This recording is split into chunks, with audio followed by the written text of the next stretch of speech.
Becky, hindi siya naka-receive ng text. Pero bakit matunog na matunog ang balita sa inyo na sinasabi nga ni Jess na kumakalat na Becky ka pero siga ka doon sa lugar ninyo? Yung siga, opo, pero yung Becky, hindi. Ikaw ang panganay sa inyong magkakapatid. Opo. Okay. Sabi ni Jess kanina, binura niya yung message kasi parang... Bakit mo nga ba binura? Parang ayaw mong mapahiya siya. Para po makita. Ha? Para hindi po makita niya. So una, yun ang pinunto niya, yung text. Pangalawa, sabi, meron siyang katropang natulog doon dahil medyo nakainom na. Abay, nagising na lang daw, nagulat, pinupunasan mo sa may dibdib. Sinungalingan niyo, ma'am. Hindi totoo yun? Hindi po totoo yun. Okay.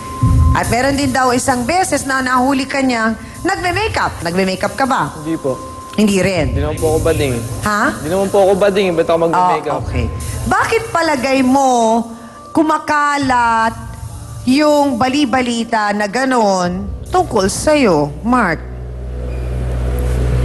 Yan lang po may galit kasi sa akin sa bahay. Paano may galit siya sa'yo? Kasi po, dun sa bahay, sa akin po pumapanig si Erpat. Lagi pong galit sa kanya kasi matigas yung ulo niyan eh. Okay. Pero kung ipagbalagay natin na totoo na Becky ka, Mark, wala namang sigurong masama doon. Pero hindi naman po ako bading. Ha? Hindi po bading.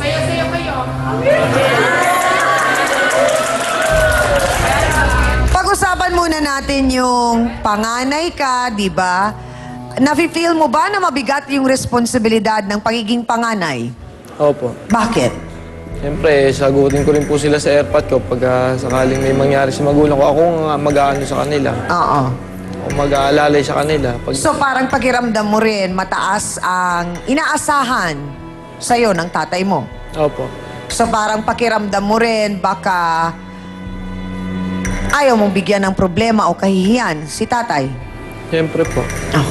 Baka ito yung mga nagiging hadlang kung bakit hindi mo nagagawang aminin na ikaw ay Becky, kung ikaw ay talagang Becky. Wala po akong ilaladlad. Ha? Wala naman po akong ilaladlad dahil hindi po ako bading. Okay. Diretsa ang tanong, Mark. Bago kita kinausap dito, kinausap ka ng aming mga staff, ng aming mga kasamahan dito. At base dun sa naging research, inamin mo sa kanila na nagkaka-crush ka sa lalaki, tama? Pag-aanga lang po, yung crush ko. Hindi naman po sinabing may crush ka sa isang lalaki. Paghanga lang. Baka siguro dahil sa forma, gusto mong gayahin, parang ganon. Okay. May girlfriend ka ba? Meron po. Meron. Gano'n na kayo katagal ng girlfriend mo? 1 month lang po, tapos wala na po. Bago lang, tapos naghiwalay. Bakit? May bago na po siya. Ha? May bago na po. May bago ng karelasyon. Pero ang nakakapagtaka kasi ay talagang sinasabi ng lahat doon sa lugar ninyo na Becky ka daw, Mark. Hindi po. Baka naman talagang yun, nahihirapan ka lang aminin dahil ayaw mong masaktan o ayaw mong, kumbaga kahit paano ma-disappoint ang papa mo. Hindi po. Kumbaga parang ano lang po nila yun eh, pang tukso. Parang maling akala lang nila. Sino si Marlon? Kilala mo siya? Hindi po. Hindi mo kilala si Marlon? Hindi po. Kasi based on research, si Marlon ang madalas nakasama mo ba o nakaaway mo? Kasama niya po yun. Kasama niya. Opo. Kaibigan niya po. Bakit hindi mo kilala? Sinungaling yung wala naman nakita yan. Kung may nakita yan, di dapat sinabi niya na kay Airpat. Hindi kaya ang nangyayari, Dr. Camille, ay hindi naman natin pinipilit si Mark na umamin, kung wala naman talaga siyang aaminin. Pero yung mga ibang mga nasa ganitong problema o nasa ganitong sitwasyon, paano ba natin sila matutulungan na maging madali para maipaliwanag nila siguro sa kanilang magulang yung kanilang pinagdadaanan kung meron man na ganitong krisis na silang hinaharap? Karaniwan kasi Chang, yung mga nagkakaroon ng ganitong klaseng problema, lalo na't hindi nila na-express yung kanilang sarili, chances are meron tayong tinatawag na nire-repression. So pag nirepress yung mga ano na yan, yung mga nararamdaman nilang ganyan, yung mga behavior, ang nagiging problema, mas lalong nagkakaroon na pag na-internalize yun, makigulat ka na mas nahahalata ng iba. Kaya siguro, kung talagang gusto niya na coming out, mas maigi na ika-counsel siya kung kinakailangan kasi baka magkaroon ng konflikto at magkaroon ng crisis. Kasi once na nagkaroon ka ng crisis, doon nagkakaproblema ang homosexuality. Eh ako naman, doktora, hindi naman ako marunong tumingin kung ang isang lalaki ay Becky o hindi. Kaya tinatanong ko nga si Hans. Kasi may sinasabi silang parang gano'n, na parang meron kang gaydar. Alam mo kung ikaw ay gay, kung sino ang kapwa mo gay, parang gano'n. Eh bilang ako ay isang pambansang kapitana rin ng ating mga kapatid na mga Becky, eh hindi ko rin naman din makita kung Becky nga si Mark o hindi. Pero ang intriga ay sobra yung balita at yung kwento at yung chismis na ganun siya. Pag ganun ba ang chismis na umaalingaw-ngaw, eh talagang masasabi natin na mas malaki yung posibilidad na may katotohanan yun? Nandun yung posibilidad, pero siguro, Chang, mas maigi na, alam mo kasi sa psychology kasi, Chang, meron tayong mga psychological evaluation and assessment. Sometimes yung mga testing, pag nag-undergo siya ng testing, it can confirm. So, meron talagang paraan para malaman kung ano nga ba. Te. Upo lang ako bilang babae, te.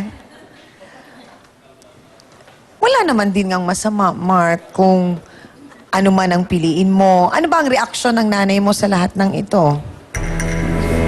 Wala po. Hindi lang po siya naniniwala na bading ako. Mga kasawsawan, nako, kayo na nga ang magsabi. Ano na mga te? Mga mama, madam, at kung ano-ano pa. Ano ba ang opinion nyo tungkol dito? Kasi, ang malungkot actually ang storyang ito kung ating tutusin.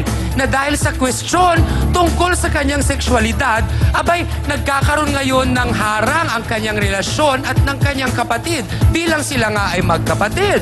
Naku, kanino bang posisyon naman ang naintindihan ninyo? Ito bang sa kapatid na nagsasabing nakaka-disappoint kung sakaling si kuya nga ay ganon? O ito namang si kuya na sinasabi niyang, hindi nga eh, hindi nga, hindi! Boto Hans!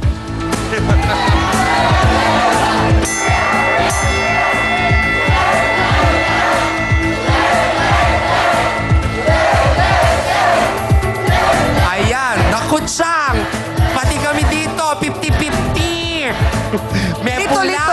Lito-lito lang. Oo, may pula, may puti, hindi rin kami sure. Yan ang resulta ng ating boto, Hans Chang.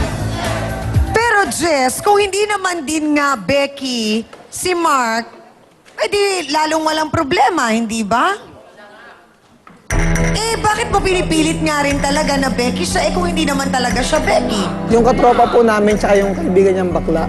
Yun ang nagpupumilit na Becky si Mark. Eh, paano nga kung hindi?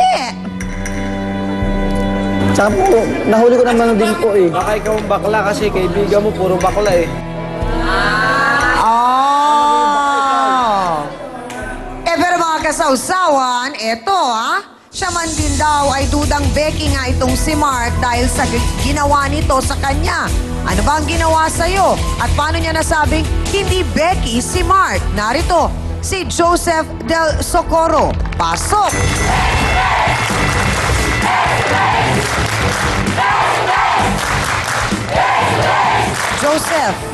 Joseph, ano ba ang ginawa sa'yo ni Mark?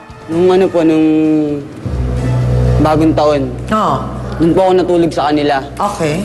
Tapos, natulog kami na itong dalawa. Pagising namin, katabi ko na siya. Nakakat yung damit ko. Kung magkakasama naman kayo sa kwarto, gano'n naman yun, di ba? Anong problema doon? Ibig sabihin, nagkatabi lang kayo, Becky na yung tao? Hindi po, hinimas po yung katawang ko. Hinimas-himas siya po yung katawang ko. Hinimas! Paano ko yung katawan mo, hindi ka nga naliligo? Tibay mo naman. Bok, bakla ka, Bok. Diretso ang tanong, may naging something ba? Hinimas siya po yung katawang ko. Tapos binababa niya yung kamay niya. Wala, puro kasi nungalingan lang sinasabi niya. Oh, bakit?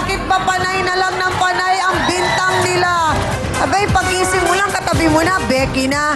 Ay, nako, mukhang kailangan mong ikwento sa amin yan ng mas malinaw, mas maayos. Joseph, aabangan namin lahat yan sa pagbabalik ng Face to Face.